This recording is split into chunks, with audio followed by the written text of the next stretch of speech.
Tu bloques devant la caméra. Quand tu appuies sur le bouton enregistrement, tu ne sais plus quoi dire, eh bien t'inquiète pas, t'es pas tout seul. Aujourd'hui, je vais te montrer comment parler devant la caméra sans forcément avoir besoin d'un prompteur, sans forcément besoin d'avoir un script dans sa poche, écrit de A à Z, point par point, etc.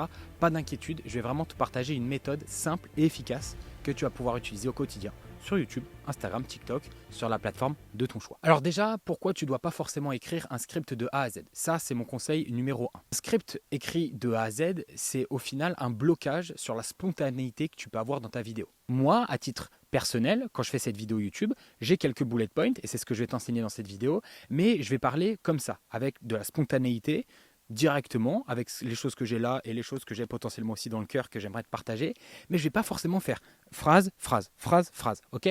L'idée c'est d'être très fluide et c'est d'ailleurs pour ça que je vais t'enseigner cette méthode. Parce que si tu veux convaincre, on va pas se mentir, tu dois incarner le message. Et si tu es déjà convaincu pour ce dernier, t'inquiète pas, tu vas être bien plus convaincant durant ta vidéo. Et moi, la plupart du temps, et c'est le même exemple que je prends dans une vidéo que je vais faire dans pas longtemps, je crois, sur Insta, je prends l'exemple de l'exercice de poterie aux États-Unis qui a été donné à une école, à une classe, ok? On leur a dit, tenez, vous devez faire le plus de poterie possible, ok? Vous devez en faire qu'une seule, ok? Faire la poterie parfaite. Et on va voir vraiment quel groupe arrive à en faire le plus ou arrive à faire les plus belles poteries. Eh bien, manque de peau, le groupe qui devait faire qu'une seule poterie, eux, ils n'ont jamais fini la poterie parce qu'ils se disaient on va avoir la poterie parfaite, etc.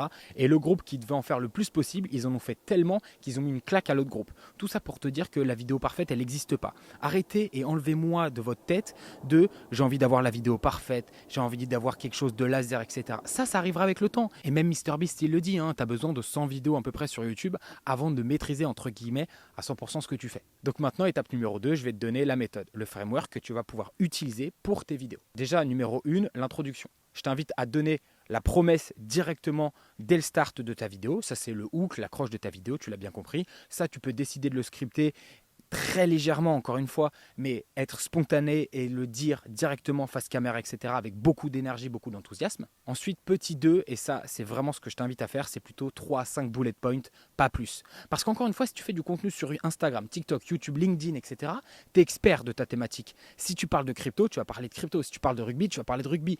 Me balance pas des saucisses sur un domaine que tu ne connais pas, ok? Donc, techniquement, tu n'as pas besoin de m'écrire un pavé, ok, que au final tu vas galérer parce que tu vas faire ça, ça, ça et ça quand tu vas lire ton script, ok. Fais juste 3 à 5 bullet points, pas plus. Et enfin, tu vas avoir 3, l'outro de ta vidéo, où là, il faut que tu résumes très clairement le concept, la thématique de ta vidéo.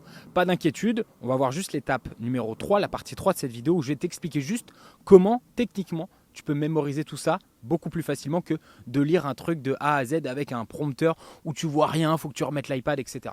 Donc moi déjà ce que je fais avant de commencer, c'est que j'imagine le flow, le fil rouge logique de ma vidéo YouTube. Je sais que première partie intro, je dois dire ça. Ensuite, j'ai ça, ça et ça. Et c'est le cas pour cette vidéo-là. Et ensuite, j'ai la conclusion de ma vidéo. Donc déjà, avant que tu commences un réel, un TikTok, une vidéo YouTube, j'ai envie que tu te poses, voilà, dans une chaise, tu te poses chez toi, sur ton bureau et tout, ok? Et tu réfléchis, ok, ma vidéo, c'est ça. Ensuite, je vais dire ça, ça, ça. Et je vais conclure par ça. Déjà, si tu arrives à avoir l'image de ton script, de ton fil rouge de vidéo dans ta tête, ça va être beaucoup plus facile pour toi face caméra. Ensuite, je t'invite vraiment à linker les phrases, c'est-à-dire à avoir un lien entre la phrase A et la phrase B par exemple. Okay, tu peux juste utiliser des petits mots comme mais, donc, et en conclusion, enfin, et d'ailleurs, tous ces petits mots-là, vont te permettre d'avoir un lien entre les phrases et ça va te permettre tout simplement d'assembler ces briques de Lego de ton script plus facilement. Ensuite, on va parler de tout ce qui est posture, action, respiration. Et là, tu vas me dire, ok, il va me dire de faire des exercices de respiration à la Wim Hof, etc. Bah ouais, en fait, c'est un peu bête, mais oui. Oui, il faut que tu te concentres, il faut que tu t'apaises quand tu es en train de faire une vidéo, ok?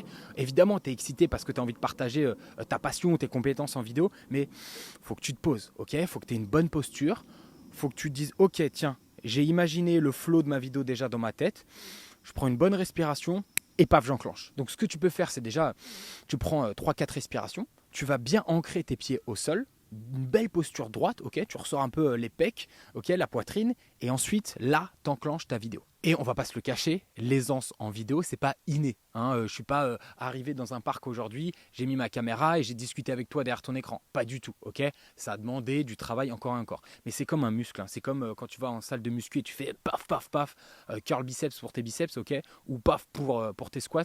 Bah, c'est du travail, ok? Ça grossit pas, ça ne s'améliore pas en un claquement de doigts, ok? C'est du travail. Mais encore une fois, ce que je te conseille, c'est de le travailler petit à petit. Ok, des vidéos de 20 secondes, sans forcément de script, avec ma technique que je viens de te donner. Des vidéos d'1 minute, des vidéos de 3, 4, 10 minutes YouTube, etc. Et tu verras que déjà, petit 1, tu seras beaucoup plus facile à l'oral.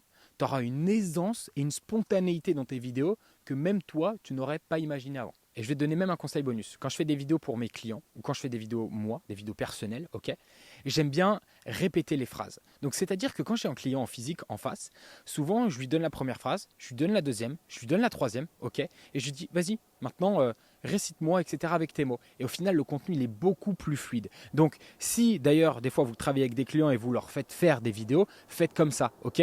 Vous avez potentiellement votre petit texte à côté, lui il n'a pas accès au script, ok. Vous lui balancez une première, une deuxième, une troisième phrase et après vous lui dites bah tiens Gilbert, tiens Hervé, tiens Marie, maintenant récite-moi avec tes mots ce que je viens de te dire. Et vous verrez que c'est beaucoup plus fluide, beaucoup plus facile et encore une fois beaucoup plus vrai, beaucoup plus authentique. Donc si je devais te donner une conclusion et si je devais te donner un récap, si tu n'as pas forcément tout compris de cette vidéo, ok, c'est petit 1, toujours, il ne faut pas scripter sa vidéo, ok. Petite bullet point, ok. Connaître son intro, connaître étape 3, étape 5, si tu as 3 étapes, 5 étapes, 6 étapes dans ta vidéo. Connaître sa conclusion, ok. Imaginez le flow de ta vidéo dans ta tête. Je vais dire ça en premier, ensuite ça, avec des petits mots qui font une connexion.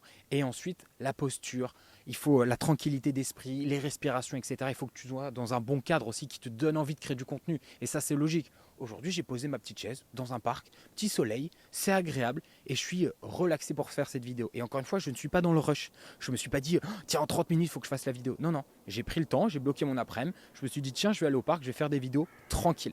Donc si tu vas aller plus loin dans la création de contenu, j'ai fait 2 vidéos qui vont encore plus t'aider par rapport à celle-ci. Déjà, il y a 5 vidéos qu'il faut que tu fasses pour ton business. C'est la vidéo qui s'affiche juste ici. Et la vidéo qui s'affichera juste là, c'est une masterclass personal branding de A à Z pour te développer sur les réseaux sociaux. Si tu es entrepreneur, si tu vas aller encore plus loin, si tu es aux prémices de ton offre de business physique ou business en ligne, etc. Okay, ces 2 vidéos sont 100% gratuites. Je t'ai mis une petite ressource évidemment dans la description de cette vidéo. T'iras voir. Et encore une fois, c'était Lucas. Vous savez, vous connaissez la chanson, le mot de la fin. Prenez soin de vous, prenez soin de vos proches. Faites-moi des vidéos, s'il vous plaît. La famille, c'est le plus important. Ciao.